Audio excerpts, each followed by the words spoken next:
Conistee, how are ye? Welcome back to the Candlelit Tales podcast. I'm sitting down here with my brother, Aaron. And I'm sitting down with my sister, Sorika. And we're on the road. We're actually in my dad's office. And we are on the road telling the stories of Bealtaine. And the last episode was the first part of the Battle of Entry. And we took it live from the Cultúrlann. Thanks to Leo, the sound man, who was the sound man for recording it and not even telling us till the end. So hopefully you enjoyed that. And this will be the concluding and second half. Music again by Colin Farrell and Alan Homan, because we didn't switch them out halfway through the live show because they were doing a really good job, and Baron playing by Aaron. In fairness, if you did listen to that last episode, you'll have heard where I genuinely lost my voice on stage. I got a frog so big in my throat that I'd look at Sarah and go, "No, you have to keep talking." And so there's a weird little awkward pause where she continues the bit that I was going to do. Anyway. Listen, it's a live show. That's what you get in a live show. We've also decided to do some things differently since that, so it was a different show when we did it in Poddy O'Shea's. It's the nice thing. Somebody did ask us recently, what's your favourite story? And you're like, you know what? It's the one you're working on, because you're kind of constantly seeing new ways into it. And absolutely. We're definitely figuring bits out of it. So anyway. If you enjoy this, if you want to support the podcast and our endeavours on taking these stories on the road and supporting the great Celtic festivals like Bealtaine, and the next one will be Lunasa, you can go over to patreon.com/Candlelit Tales, or you can listen to this story, just listen to the story and have enjoy it. Cup of tea. Oh, and we'll tell you a story there now. So, the Fionn had a break. Someone gave Fionn a cup of tea and he cleared his throat. Yep. And he gathered the Fionn together. And they had Fionn's base there on the sand dunes. And as he gathered them all together, he gave them the speech. That speech that they had heard before about using their strong limbs, their pure hearts, and having an action to match their words. This was the code to join the Fionn. Neart in our neg, glinen in our gree. Glina in our gree, neart in our neg, Bart the rare or mriher. Some of us might have forgotten it a little bit in the first half, which is why we didn't say it then. And as he reminded them about having a pure heart, what it means to live life with purity in your heart, to always stand up for those who are fallen, who cannot fight, and to stand for the right truth and the great justice in facing even this unbeatable foe. And their strength they may not be able to use to win, but they'd use it in any way they could to slow this army down, to take as many of these demon cats and hellhounds with them as they could, because anyone that they kill will not be able to destroy the land behind them. And this action to match their words, the words that they would always say, they said they would do it from the day they joined the Fionn, to stand for what is true and what is free, to give people the choice to fight.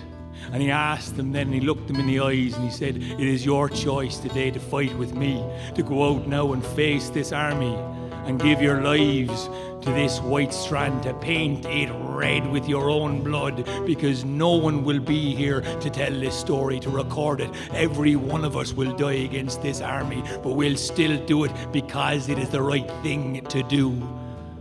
And just before he gave the final signal for the armies to run down to their true destruction, a spear came flying over his head, whistling a strange sound, and at the tail of it whispered this amazing cloud that descended in a whole thick mist onto the bay. So deep and thick this mist, as soon as he put out his hand, it disappeared in the cloud in front of him.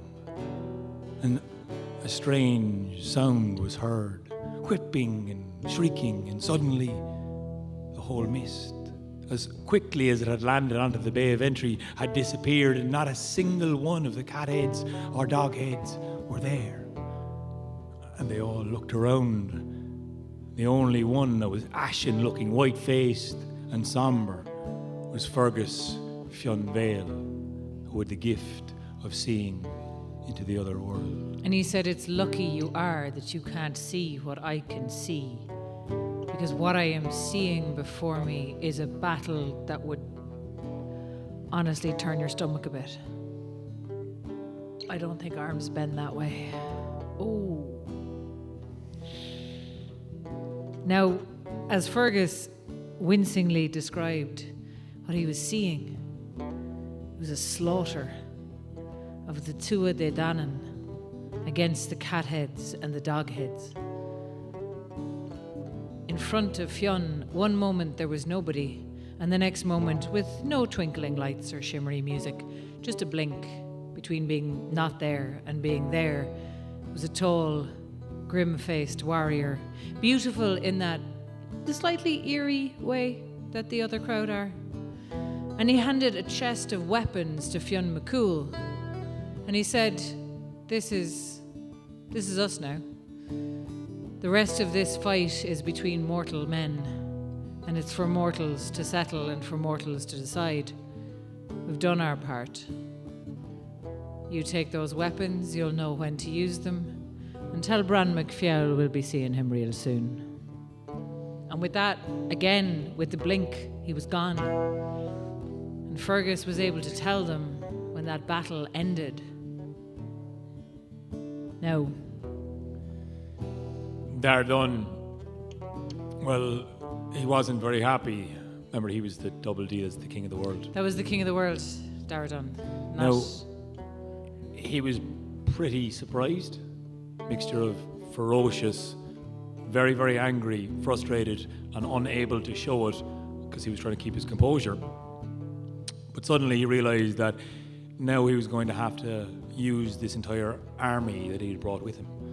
He was robbed of his undefeatable force, and now diplomacy and tactics would have to be used to keep all of these kings and women kings together, these armies that he brought together through fear and not giving them any choice to follow him, and now we would have to use them tactically. He was still massively outnumbering the Fionn. He brought with him 30 factions. Yeah, they'd lost a few, but The Fianna had 7. So he knew that if this was to be a war of attrition, then it was just a matter of numbers, and he had the numbers. And so it might take a bit longer, but he was going to win. Now, that summer, there were many battles that we probably don't have time to get into. there was a few great ones though. There were. I mean, the King of France was very easily to bring along on this war expedition because he didn't like Fionn McCool, because Fionn McCool had spent some time hiding from Cormac MacArt over in France. So well did he get on there that, well, he ended up hooking up with the King of France's wife and daughter. And the King of France really had a bit of a number against Fionn. Definitely wanted to kill him, so he was happy to be there. And at one time he was on the shores with his army, and well, Oscar came fighting one of the many, many feats. He was destroying a whole half of them with one blow. And when he saw the King of France coming towards him, his neck grew out of his head. He was so afraid of Oscar coming towards him. He was so howling in fear that his neck grew into the air, and all around Vantry Bay he began screaming so loudly that the Frenchman turned into wind. I didn't make it up. He's there still howling away. There's a French voice down around Ventry Bay howling. You'll hear the French accent in the wind from time to time. It's just a Or little so they bit say. French. Sacre bleu. There were other great feats. Tashtaluk, the strong man of the Fianna, went up against the strong man of the army of the King of the World and found out that he was not as strong as the strong man of the army of the King of the World, but he was Irish. So he told the other fella, "Wait now till I bow down before you in acknowledgement of your greatness." And when the strong man of the King of the World said, "All right, yeah, bow down before me," the Irishman tackled him around the knees, knocked him into the surf and held him under till he stopped wriggling. You know, Classic. proper, honourable Irish victory. Technically, bit he of trickery. technically won. He technically Listen. won. Technical victory is the only kind that counts. Yeah. Who's Now, this? as all of this summer wore on, the Fianna were showing themselves to be brilliant warriors. They were killing so many more than they were being killed by. And at the end of every day, Glas McDrowan and Con Crither were able to go back to the healing well of the Daughters of Tiber and restore themselves. But that didn't mean that the Fianna were walking it. That didn't mean that none of them were being injured or crippled or killed. They were. And time and numbers were not on their side. But knowing this each day, they woke up and they chose to to spend their lives as dearly as they could against this army for as long as they could. Now Daradun, the king of the world, everything had shifted for him. He didn't have the guarantee of the cat heads and the dog heads, and he knew when he went back to the east of the world, having inevitably won this war, which he was still inevitably going to win, he might have some rivals to contend with. There was a prophecy that the next king of the world would be a woman, and the warrior woman Ulk Akka was with him, and she was very powerful and didn't like him or really any men. So he'd brought his daughter Mish along with him to try and, position her as an heir to the crown of the king of the world, but she wasn't showing herself to be much of a fighter. Now, the other problem that he had was the king of the marshes. The king of the marshes was Dullar Dorfa. That's the third one with a double D initial. That's confusing. So Dullar Dorfa was one of the 9 sons of Garav. And I'm not sure what marshes he was king of. Maybe all of them. All of them, I think, yeah. All of them. The king of the marshes was Dullar Dorfa. And he had 8 warrior brothers who were almost as brilliant as he. And Daradun didn't love that there was a powerful king who had 8 warrior brothers, because they were bound to Dullar Dorfa with bonds of not just fear and fealty and promises, but true affection. And so he thought, might be a good idea to just neutralize that whole situation before the end of the war. So he called the 9 sons of Garav to him, and he said, I think it's time for you to weigh in. I think it's time for the 8 of you to go out there and fight against the Fionn. Make a bit of a name for yourselves. And Dullar Dorfa, the king of the marshes, said, do you mean 9? Because there's 9 of us? And the king of the world said, no. You stay here with me. Your brothers are going to go and fight. We're just going to watch. Now, Dullar Dorfa begged the king of the world to let him go with his brothers. He said the 9 of them would be unstoppable. But he knew his brothers were not as ferocious as he, so he feared for them. But Daradun refused to let him go, would brook no debate or disagreement. And so Dullar Dorfa had to watch as his 8 brothers going out against the Fionn fought ferociously, killed many, and then one by one were themselves slain. And then through gritted teeth, Dullar Dorfa, the king of the marshes, asked the king of the world, Daradun, for permission to take his revenge. And Daradun waited a moment before nodding his head. And Dullar Dorfa Got lost. spoke in a strange robot voice out of a small device.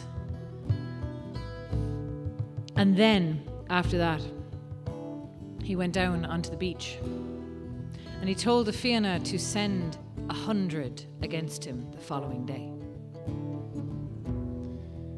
And they drew their lots.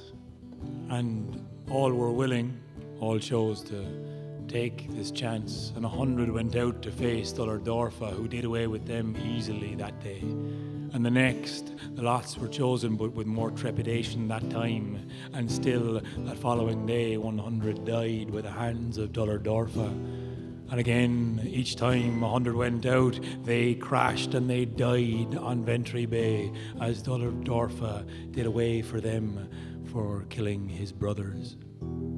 And as the days went by and weeks mingled in and the winter winds began whipping down through Ventry Bay, and they were all feeling miserable and cold and deadlocked into this great and atrocious war that would keep on going, Cloncritter and Glas McDrone saw many go and choose to take the short straws to face Dullar Dorfa, knowing that they could be rejuvenated, but their friends and their allies could not. And then someone had left a hurley down and a slitter next to it. And Dullar Dorfa, being a man of skill, was curious. He'd seen people playing it from the boat. He was curious. And he picked up that hurley and he picked up the ball. And just from seeing and watching and, well, spying on the Fionn for so long that he did, he began to play with the hurley and the slitter, pucking it up and down Ventry Bay. And not many people play hurling on that beach, I can tell you, in Kerry. But he was one of the only ones who set out such a display of hurling as he ran up and down after the ball. He would hit such a huge distance. He'd run as fast as he could and catch it, and set out such feats and skill that nobody could match that skill. They all knew this was a warrior with skill and grace compared to none they knew. And Fionn even said it that night. There's only 3 he knew, and he knows everything. After all, he had burnt his thumb on that clever salmon so long ago. He said there was 2 he knew of. One was Lulav Father, the son deity, and the father of the other who could do that feat, Cultúrlann.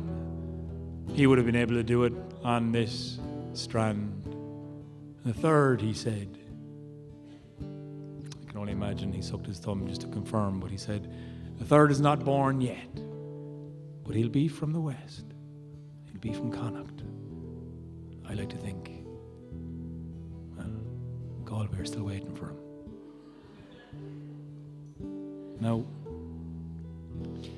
Now Dollar Dorfa's terrible revenge went on, and the year was beginning to turn.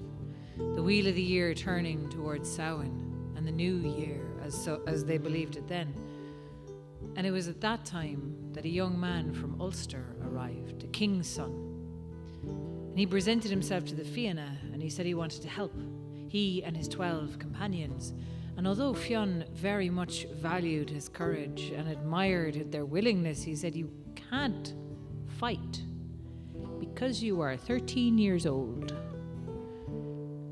But the young man, the king's son of Ulster, was so determined to fight. He would not let go of the idea. The Fionn had to tie him down to restrain him from going out and getting himself killed by Dollar Dorfa. But his 12 companions slipped in with the lot of the 100, and it was 112 that day that Dollar Dorfa killed. And when the young king's son saw his friends fall, he strained against his ropes and broke them. And he ran out onto the strand after Dollar Dorfa. The strand that was no longer white, but stained and speckled now with blood, red and brown and dark and bright. And as he ran against Dollar Dorfa as the sun set, they heard the sounds of fighting up and down the beach, but couldn't see it so well. And the next day, as the sun rose, they saw 2 bodies twined together in the surf, where Dollar Dorfa and the king's son of Ulster had drowned each other together in the waves. Now, as his terrible vengeance finally came to an end, the winter set in earnest. The Fionn could not leave, but neither could the king of the world do much. He had to batten down his hatches and wait for warmer weather. And still Con and Gloss watched on. And they knew this war of attrition was going on so long because there were fights and skirmishes, single combats, double singles, triple singles, and small bands fighting each other, but word had come to them that on the morning there would be one final fight, an all-out battle on the strand. The king would release his entire might, the rest of those alive, to wipe out the Fionn once and for all. And so those 7 factions, what were left of them, came back. And Con Crither and Glas McDrone, who had survived for so long and healed themselves, rejuvenating themselves each night, thought of all those who had died already. And Fionn McCool, well, he was preparing his next speech. Daradon had waited for the winter to break and the spring to come before declaring this battle. And he thought that the weather broke, but then it got bad again. And then he thought probably this is definitely spring, but then it got really stormy again for a while and tossed the ships. And then he said, all right, listen, this is actually t-shirt weather. But then the next day there was a proper blizzard that battered into the sides of them. You can't be planning stuff in April. You can't be planning stuff in April, lads. Nothing outdoors. Makes it nothing outdoors. So finally, eventually, the day came. The battle was called. And on the White Strand, the two forces met. Now, this was a great fight. Fionn knew it would be a brilliant battle, and he might survive it if he was tactical, if he sent the heroes of the Fianna to marshal from the right and the left, to bring those centred through, straight through to finally face the king of the world. Daradon was the one who he had to face, and he knew it would be a tough challenge, but he would do it nonetheless. And he marshalled the great heroes, and Oscar of the many feats, he ran before the signal was even given, because he was so bloodthirsty in fighting and wanting to fulfill all of the great promises he would give for this battle to come. Well, he knocked down 100 men, thinking, well, we're all going to have to knock about that number if we're going to survive today. Quilty MacRonan ran after him to help him out, but well, Oscar threw him away, saying, find your own 100 men to kill. I'll have no help off of you, you lanky fecker, you. And the Fianna were fighting furiously. And Fionn was marshalling and sending and organising, and there was troops coming back with the wounded, fallen, dead, and he was looking now to his right-hand side instead in that chest where the Tuatha Dé, those Fae from the other crowd, had gifted him weapons of the other world, made by some form of being that had magic through the veil, and something inside his heart knew he would have to reach down to that power and not know what he would have to give back, but he would give it truly if he could save Ireland this day. But he did not know he needed it just yet, until he saw Daradon, the king of the world, finally enter the fray. And when he went striding forwards, he clattered men down, and the sound of shrieking and death fell on the ground as men tried to cut him back, but every blade that landed on his skin seemed to fall or shatter apart. And Fionn couldn't believe this, for his sight was not sure. And then he saw a man with a heavy axe cleave the helm of the king of the world in two, but the blade stuck stop right on his skull. And he knew then this man had magic through and through on his skin. No blade by any mortal made would pierce his skin. And he checked his thumb just to be sure, and he knew now was the time he'd have to take down that weapon from the other crowd. And as he reached in, he saw it was a spear gifted to him, and it crackled like the sound of thunder, and it wanted to be thrown, it wanted to be unleashed, but he had this and he held it back until he would be face to face with the king of the world. And he went ducking and weaving and jumping in between the battle as men were falling all around him, and the king of the world had a garrison around him. And when he knocked 3 men down, Daradon was face to face with him, and they fought furiously. With that spear in his hand, it cracked with a sound of thunder. And when Daradon had an opening, well, Fionn McCool threw the great spear straight through the king of the world's head, knocking the crown straight down onto the sand. But still, the war kept going. The battle was not over. They saw their king dead, but someone else saw the crown, the king of the world, lying there. And it was not over, not just yet. See, Glas McDrowan, he never let go of that old habit of looking for the angle, looking for the way to make sure that he was ingratiated with the biggest bully in the field. And what he saw was the crown of the king of the world, and what he'd heard was that prophecy that the next king of the world would be a woman. And the other thing he saw was the warrior woman, Ulk Aka, 10 feet tall and strong as steel. And so he ran over there and he picked up the crown and he handed it to her. And he said, I'm Glas, don't forget me. Well, Ulk Aka snatched that crown up and she shoved it onto her head. She She said, listen, everybody now. Because it is my time, it is our time, my mothers and my grandmothers. No more will they be beholden to men. They will rule men, and men will kneel before us. And it is men who will fear women. It is men who will tremble in the darkness for fear of a woman lurking in the butches. It is men who will be barefoot in the kitchen. It is men who will be walking home to their cars with their car keys stuck out between their knuckles for a bit of protection against the woman in the shadows. Let me tell you now, they'll suffer as we have suffered. And so saying, she took up her sword and her spear and she charged at Fionn McCool. And Fionn, seeing her coming, his heart quailed within him. But his son Fergus Fionn Vale turned to him and said, Fionn, that is not the kind of man that you are. You have always been a father and a mentor to the men and the women of the Fianna. This woman is bringing poison to us all.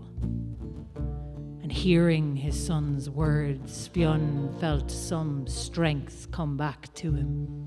He mustered that energy that was dripping out of his limbs, and he managed to pull himself up in full view of the Fianna who were watching Fionn McCool, their leader, fall, now rising up blood-stained and all. He picked up that spear and he went charging towards her, and in the near close fight, as they were spinning around, he was outskilled, outmaneuvered, he was even outstrength, and he still managed to find a gap to throw that spear straight through Olgaka. Without the magic of the other crowd, he would have never have done it. But he had that spear and she fell to the ground. And every one of the Fianna heard the sound, and they knew this battle was going to be straight through and won as they kept on fighting as the sun began to set on Ventry Bay. That white strand was no longer now white. It was red from all the fighting and the death and the destruction. And they say not a single person survived that day. Some say every single one of the king of the army that was brought to Ventry Bay died the day Fionn McCool threw the crown into the seas. There was one who survived a little longer. One of the King of the World's army. And he picked up the crown of the King of the World, and he made his way running, wounded, desperate, to a single boat, to take it back with him to the east of the world, where a new king could be crowned and come back to finish what Dara Dun had started. But one of the Fianna had been so wounded, his legs had been broken in the fight.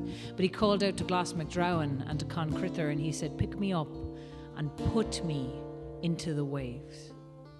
And so they carried him over their shoulders and they put him in the waves, and he started to swim with his arms cutting through the water out towards that sole survivor of Dara Dun's army, who leaned out of the boat, seeing someone coming towards him, thinking it a friend, leaned out to pull him onto the boat.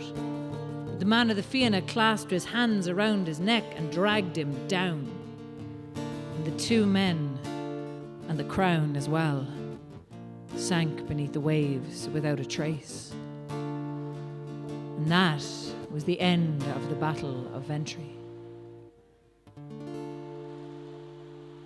And the Fianna looked around them at the devastation. The sand was red, the surf was dark red. There were bodies and bits of bodies strewn across the beach. All of them who survived had seen horrors that they could not begin to think of and could not begin to describe. Con and Glas still alive, and so many dead before them. And it was not only they, but everyone left alive who began to wonder why they had survived and their friends had not. And in that moment, with the shock of the battle won, it didn't feel like a victory. They turned their eyes to Fionn McCool. With the setting sun, he told all of them to light the fires. They nodded. They pulled the wounded, piled the dead, cleaned themselves with salty water as much as they could. They sat around the fires that night, and Fionn reminded them all that although many had fallen, the veil was thin, and they may share a drink tonight and be joined by the fire. When the veil is this thin, he said, those fallen join us around the fire, and we remember them, and we join in the celebration for the light half of the year, with them in our presence and them in our stories and them in our hearts, and with cleanness of heart, Glennon and our Cree, strength in our limb, Nyart in our Nieg, and actions to match our words, part der air our meher. We will see in the summer as it begins. And so the Fionn celebrated their Bealtaine. The end. That's the end.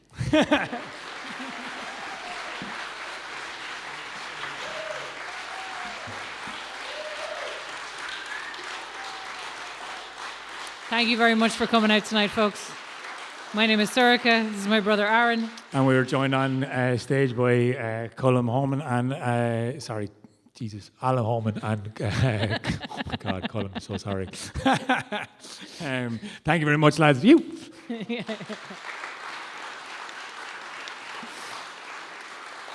And thank you all for coming out, and thank you for having us here at the Cultúrlann. We're delighted to be here, and I hope you enjoyed, and good night. And we're Candlelit Tales, if anyone wants to look us up. Candlelit Tales. Thanks so much. Have a great night.